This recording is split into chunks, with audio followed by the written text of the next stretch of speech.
Salam alaikum à toutes et à tous. Bienvenue pour cette nouvelle vidéo. Une vidéo où on va faire un petit peu le tour de l'actualité en ce moment, en commençant par la UEFA Guerre, les féminines et les rumeurs transferts. Bienvenue sur Hors-jeu 212.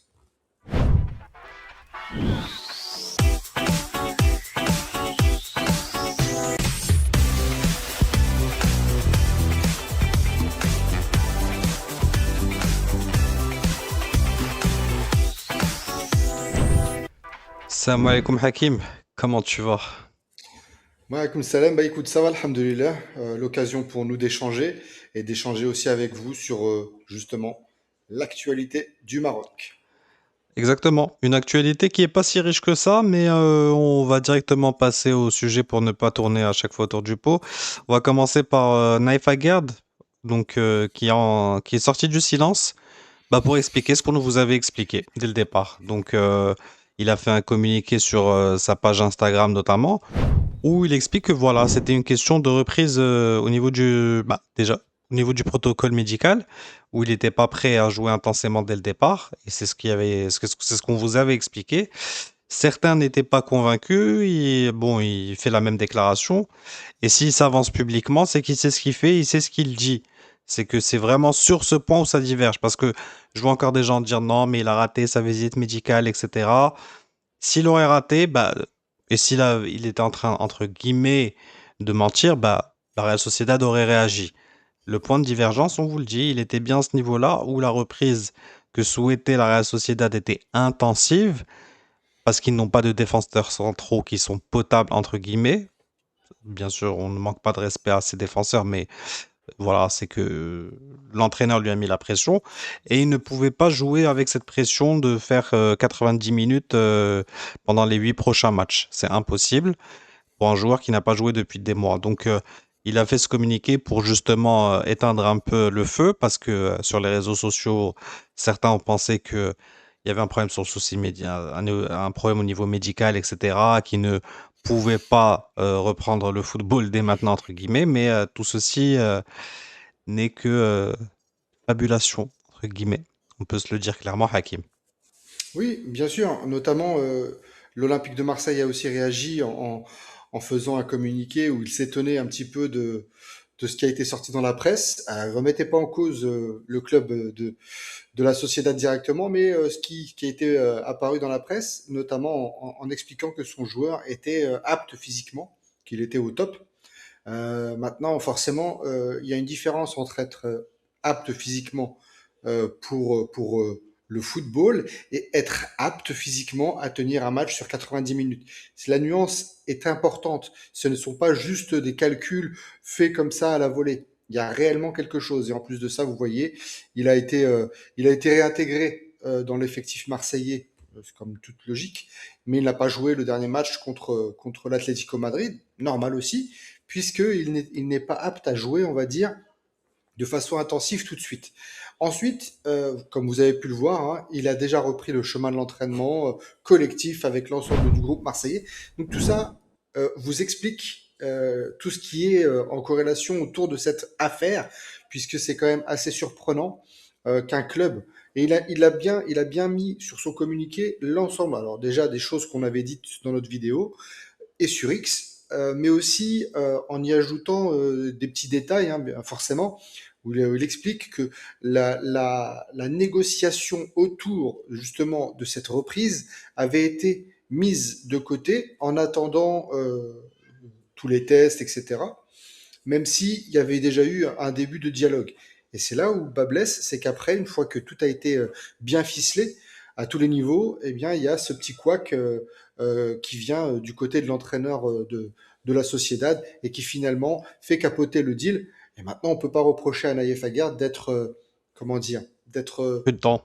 euh, exactement, d'être prudent, parce que vous savez que la saison va être très longue, très très longue, puisqu'il y a une Coupe d'Afrique des Nations, si elle est maintenue, qui arrive aussi rapidement derrière. Donc, le joueur, avec l'expérience qu'il a aujourd'hui, n'a pas voulu prendre de risques, tout simplement.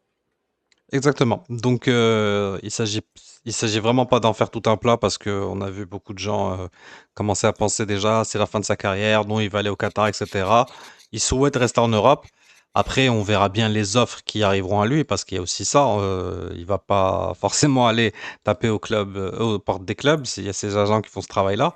Mais voilà, c'est pas une question médicale, c'est une question de reprise au niveau du protocole médical.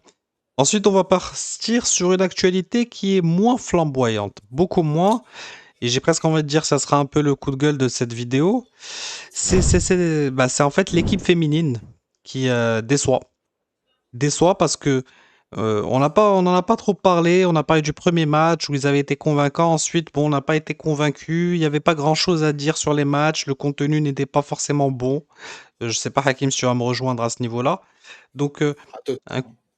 un contenu qui n'était vraiment pas bon. Et hier, ça s'est répété. Mais surtout, ce qui me blesse, c'est que 3 fois, on organise cette CAN. 3 fois, on échoue chez nous. 2 fois en finale et une fois en demi-finale. Et même hier, on perd la troisième place face à une sélection qui est, entre guillemets, en construction. Or que nous, le travail a commencé depuis près de 10 ans. Je vais, je sais que certains vont commencer à dire non, mais il faut laisser du temps à l'entraîneur. Mais on a eu Reynald Pedros qui, pour moi, était quand même assez convaincant, qui travaille bien sur le plan de la détection. Là, j'ai l'impression qu'on a du mal à aller chercher un effectif. On a certes quelques jeunes qui ont intégré cette équipe, mais on a du mal à leur faire confiance, on a du mal à les lancer dans le grand bain. Et je pense que malheureusement, certaines joueuses doivent désormais penser à laisser leur place.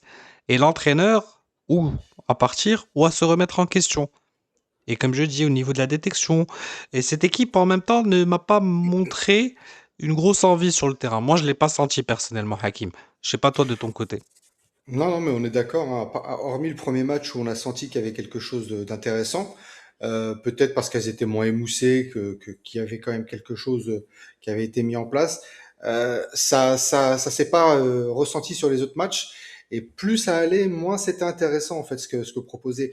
Et le souci, c'est qu'à certains postes, on a l'impression qu'il y a de l'immobilisme de la part du staff technique, parce que comme tu l'as dit, la prospection ne joue pas son rôle. On n'a pas de, de, de réel backup sur certains postes, voire même des titulaires qui sont pas forcément au mieux de leur forme, ou en tout cas techniquement qui n'apportent pas grand-chose.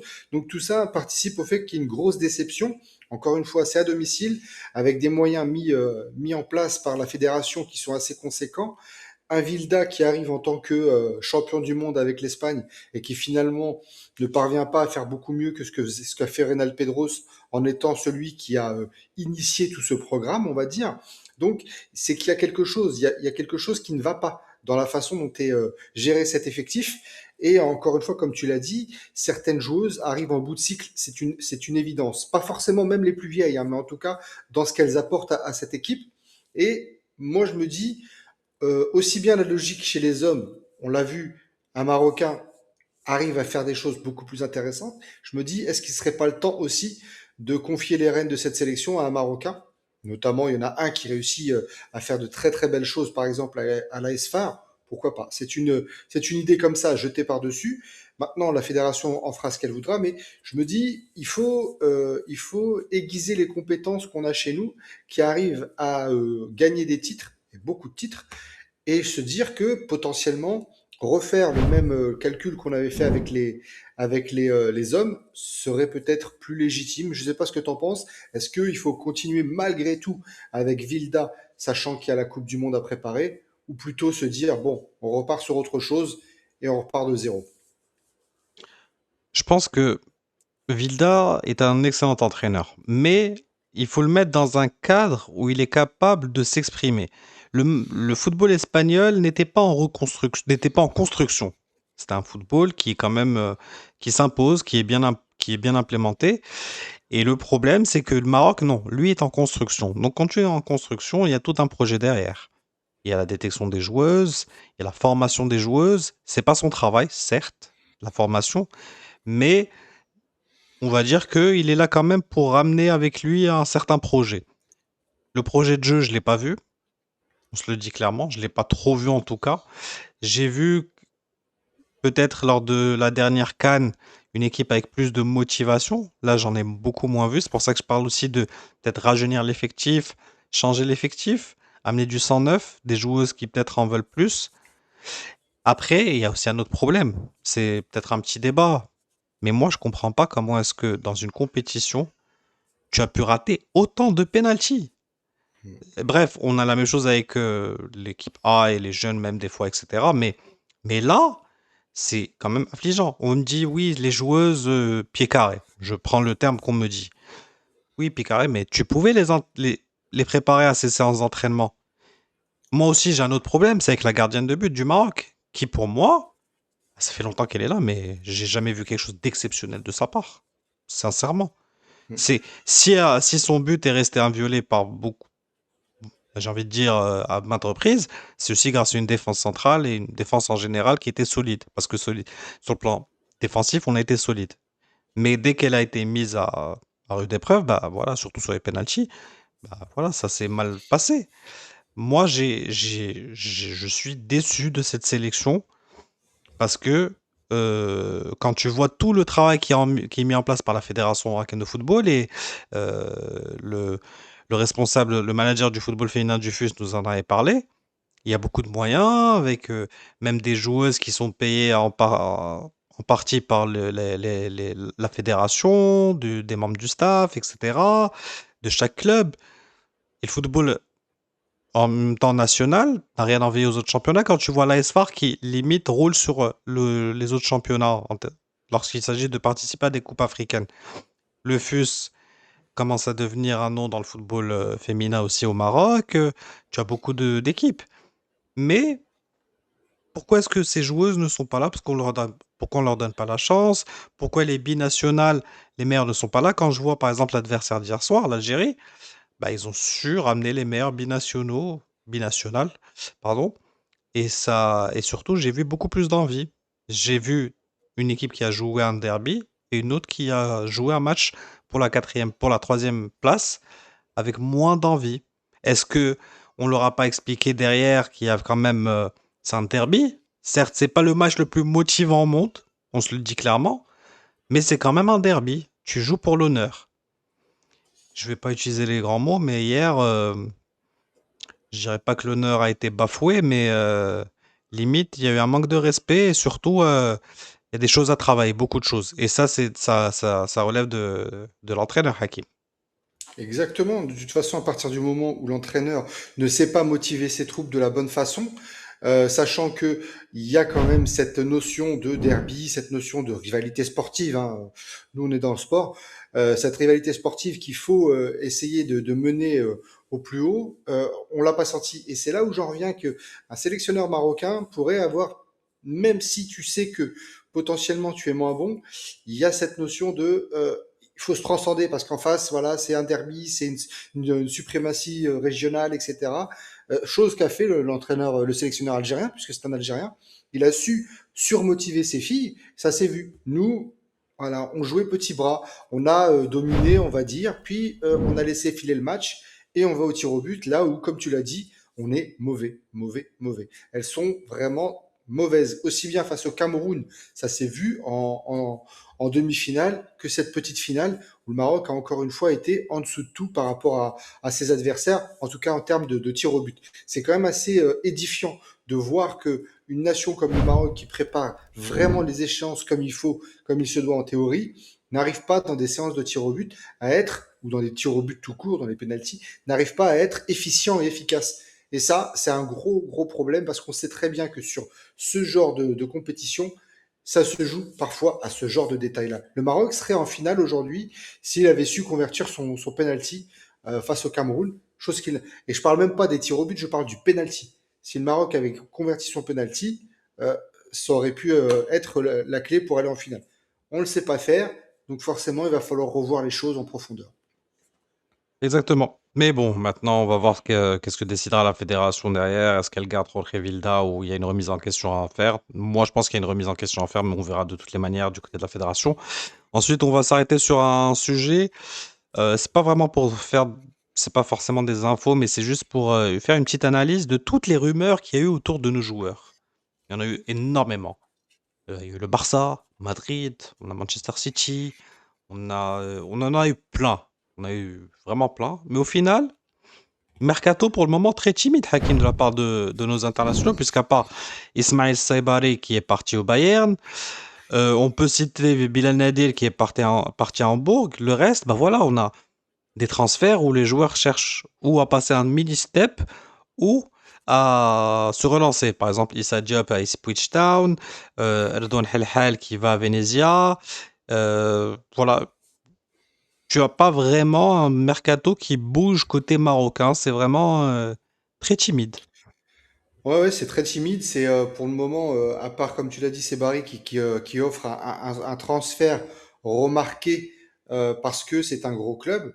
Le reste, c'est assez timide. C'est des petits moves pour soit chercher du temps de jeu ailleurs ou soit pour juste bouger un petit peu par rapport à là où tu étais, hein. Je pense par exemple à Bilal Nadir qui aurait pu continuer avec l'Olympique de Marseille, mais qui préfère aller chercher un autre challenge. Voilà, c'est des petites choses comme ça qui n'ont pas non plus une grosse, euh, une grosse ampleur du côté marocain. Donc, on voit que c'est quand même assez, voilà, c'est au coup par coup. Il n'y a pas grand-chose. Il y a beaucoup, beaucoup, beaucoup, beaucoup de pistes ou en tout cas de rumeurs, mais peu de mouvements, hein. On sait que par exemple, Ezabdé a été maintes fois sollicité. Alors, il y a plein de noms qui sont sortis, l'AS Rome. Là, en ce moment, c'est Galatasaray qui serait sur lui par rapport à d'autres considérations. Un transfert qui ne se fait pas, on change son fusil d'épaule. Mais toujours est-il que soit c'est des transferts qui nous déçoivent par le potentiel dégagé du joueur, ou soit des noms des noms d'équipes qui ne sont pas avérés. Donc c'est quand même assez. C'est pour ça qu'on vous a toujours dit de rester prudent dans cette période de mercato, parce que il peut y avoir plein de choses, alors aussi bien fausses que vraies, et dans le vrai, des choses qui ne se concrétisent pas pour X raisons. CF Naïef Aguerd, puisque c'était vrai, mais que ça ne s'est pas concrétisé. Et ça, et encore, celle-là, vous le savez. Et il y a des fois, vous ne savez rien.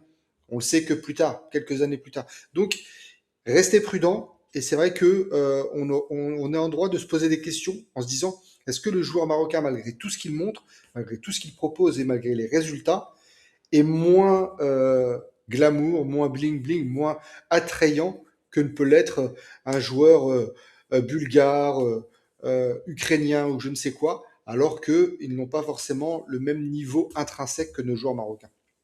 Ou est-ce que nos joueurs aussi, peut-être, c'est une autre question, sont surcotés par moment? C'est aussi une question. Aussi, Ou, aussi, ouais. ou est-ce qu'ils sont mal accompagnés? C'est qu'ils n'ont pas les bons agents. Parce que oui, derrière, il y a le talent, oui, certes, mais il y a aussi les agents qui savent, eux, te Et oui. pousser, te mettre en avant.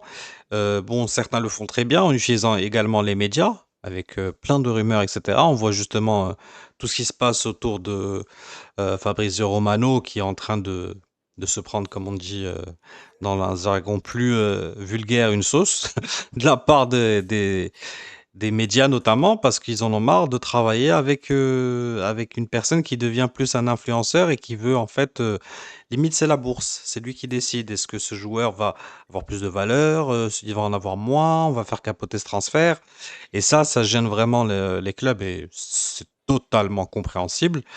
Mais voilà, pour revenir au sujet, moi je trouve que peut-être que nos joueurs sont par le moment surcotés, que certains malheureusement n'ont pas de chance aussi, mais voilà. Énormément de rumeurs et peu de concrétisation. C'est vraiment, bah, c'est à l'image de tous les mercatos qu'on a eu auparavant, hein. Et ça date pas de cette année, hein. Vous savez, il y a une époque où on pensait que Jawad Zaïri allait partir à l'Inter de Milan, où on Mm. pensait que Youssef Hadji, je sais plus, allait aller dans un gros club.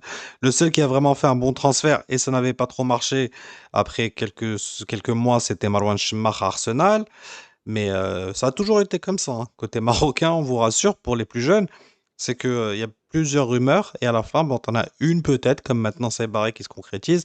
On verra pour Ayoub Bouyadji, c'est quand même en train de prendre du temps. Nous, on n'a pas d'infos à ce niveau-là, hein, honnêtement, parce qu'on n'est pas proche de David l'entour. Ancelotti a donné des nouvelles là-dessus, hein, son entraîneur, en disant qu'il y Ok. a bien des négociations, qu'elles sont poussées, qu'elles arrivent potentiellement au bout, mais qu'il souhaite garder son joueur. Donc voilà, en tout cas, les négociations, elles sont avérées. Il y a réellement un projet avec lui du côté de Manchester City, mais Ancelotti souhaite le garder. Et il reste aussi à savoir, parce que tu as aussi Olivier Létang du côté de Lille qui est très très gourmand. Donc crois Ah qu'on ouais, parle d'un montant de 130 millions d'euros. ouais, c'est ça, un peu plus même, On, mais bon, ouais. même un peu plus. On dit pas que c'est cher, mais voilà, c'est quand même être un peu gourmand pour un jeune joueur. Donc, qui vient à peine d'être international, qui a beaucoup de potentiel, énorme, un énorme potentiel. Mais en plus, il y a aussi de l'autre côté le fait que Rodri doit partir.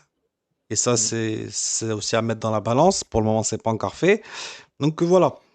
Juste pour pousser un nouveau coup de gueule, c'est que beaucoup trop de rumeurs, beaucoup trop de choses autour de nos joueurs. Là encore ce matin, on a une rumeur autour de Absamad Zelzouli qui serait sur les petits papiers du Galatasaray. Bon, c'est pas glamour, on se le dit clairement, mais voilà. C'est pour ça que je dis que j'ai l'impression que par moment, peut-être qu'on surcote trop certains joueurs. Et je parle pas de Zelzouli, vu que c'est le dernier exemple que je cite. Comme ça, c'est pas mal interprété, mais peut-être que nos joueurs doivent encore plus travailler, comme l'avait dit notamment Wahbi lors de sa conférence de presse, en club, pour se mettre encore plus en valeur et aller chercher des gros clubs. Mais voilà, il reste quand même 3 bonnes semaines, entre 2 et 3 bonnes semaines avant la fin du mercato, et ça peut bouger. D'ailleurs, ça bouge beaucoup plutôt vers la fin, parce que les clubs sont surtout très prudents au départ pour faire les bons choix. Ils se disent, bon, on va prendre notre temps, on va étudier toutes les pistes, etc. Mais dans la dernière semaine, ça s'accélère comme pas possible. Donc, restons quand même patients et on verra. Mais en tout cas, Hakim, merci d'avoir été là. Merci à toi, merci à vous de nous avoir suivis, les amis. Donc, comme je vous le dis à chaque fois, n'oubliez pas de vous abonner, de liker, de laisser un petit commentaire, de booster la vidéo si elle vous plaît. Ce sont des petits gestes simples, gratuits et rapides, mais qui aident énormément la chaîne à grandir. Quant à Hakim et moi, on vous dit à une prochaine vidéo. D'ici là, prenez bien soin de vous et des vôtres, parce que c'est le plus important dans la vie. Salam alaikum. Slama.